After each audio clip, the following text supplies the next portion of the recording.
Hindi po kodita ang gusto naming mangyari. Hindi din po mutiny, kundi ang AFP must abide by their constitutional mandate.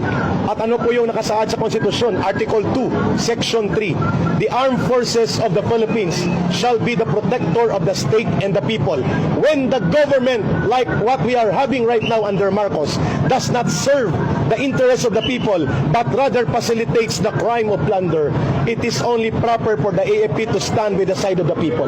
Mapapadali ito lahat kung wala ng AFP sa likod ni Marcos. Pinipirmahan niya ang sindikato na budget na pinapalusot ng kanyang pinsan for the last 3 budget cycles.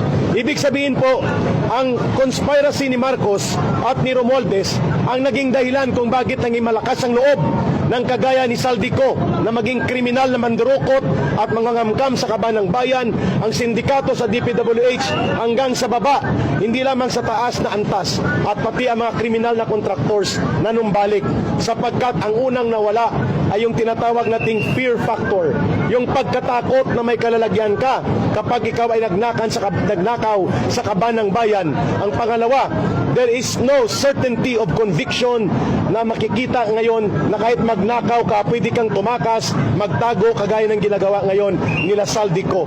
Iyan ang ating dahilan kung bakit lahat ng ito mapapanagot natin kung mapapalayas natin si Marcos sa poder at kapangyarihan. Pero hindi sa pamamagitan ng karahasan.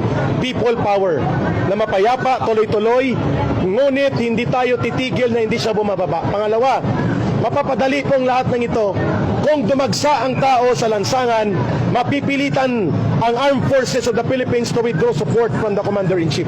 Ito ang pinakamabilis na transisyon. Hindi tayo lalabas doon sa constitutional line of succession. Ibig sabihin po, nasa batas pa rin ang pagkilos natin. Let the constitutional line of duty of the armed forces be their call of conscience. Ano po yun? That the armed forces of the Philippines shall be the protector of the state and the people. And Marcos and Romualdez are not the state. They are not the government either. Ibig sabihin po, mapapadali ito lahat kapag nanindigan ang AFP kasama ang PNP to withdraw support from the Commander-in-Chief that will render Marcos inutile, and therefore a transition of power as stated by the Constitution can take place. And then huhulihin natin si Marcos, si Romualdez at sila Saldico, papanagutin sila at bawiin ang ninakaw at dinambong na kayamanan.